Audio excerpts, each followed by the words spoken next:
Stress is not always a bad thing. Without stress, we wouldn't react to dangers or life challenges, or for some people, be able to meet the deadlines. So the right amount of stress can help us improve our performance and help with daily life in some situations. However, stress should be temporary and it shouldn't make you feel ill.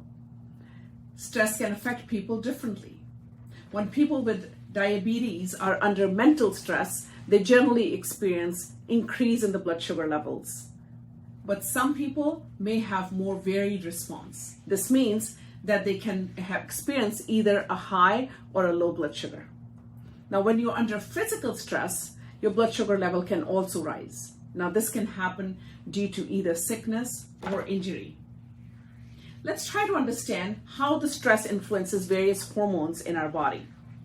When we are stressed out, the body prepares itself by ensuring that there's enough sugar or energy to be readily available.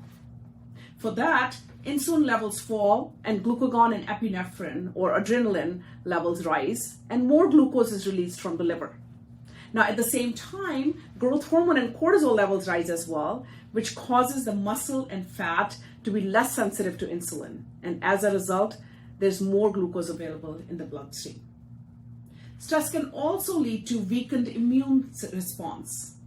During stress episode, the concentration of pro-inflammatory cytokines and glucocorticoids in our body rises.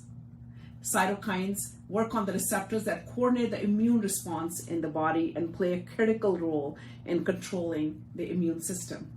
However, long-term stress leads to high level of various glucocorticoids like cortisol, which reduces the number of immune cells that affects our immune system and over time leaving our body more prone to infections. Another common response of stress is emotional eating. High level of cortisol can trick our brain into thinking that our body does not have enough energy to fight the danger. That makes us crave more sugar, and after we ingest the carbs, our brain gets stimulated to produce more serotonin, which is the happiness hormone, which stabilizes our mood. Now, serotonin helps sleep well, positively impacts our mood, and improves our digestion. So knowing all this, what can we do to manage our stress to stabilize the glucose level? There are a few things we can do. So here's a few of the things that you can positively do. Track your stress, use a journal, write down what triggers your stress and work on that. Find the stress relieving activity, engage in a sport or try a hobby that can help you relax and take your mind away from stressful situation. Remind yourself to do this kind of an activity every day for at least an hour. Break away from routine. Consider taking a break from your daily routine, travel somewhere new to get out of your comfort zone and to take a breather from stress of everyday life. Take a breather, learn how to manage stress whenever you're doing breathing exercises, try to do meditation or breathing exercises at least for 15 minutes a day that will allow your mind to relax and give you a chance to step away from the responsibility and the chaos of life for at least a bit. Engage with others. Meeting with family and friends and spending time with people who make you feel relaxed. Play some board game, watch a movie, or have a family meal together. Reevaluate your career. Maybe that's bringing you stress. Put yourself first. Focus on yourself and create a healthy lifestyle and a dietary pattern. Exercise regularly, improve your sleeping pattern, and minimize the stress responses to stressful situations. Cut down on the habits like alcohol intake or cigarette smoking, and curb binge eating. Now, while all these habits can comfort you only for a short period of time, they do more harm than good in the long run.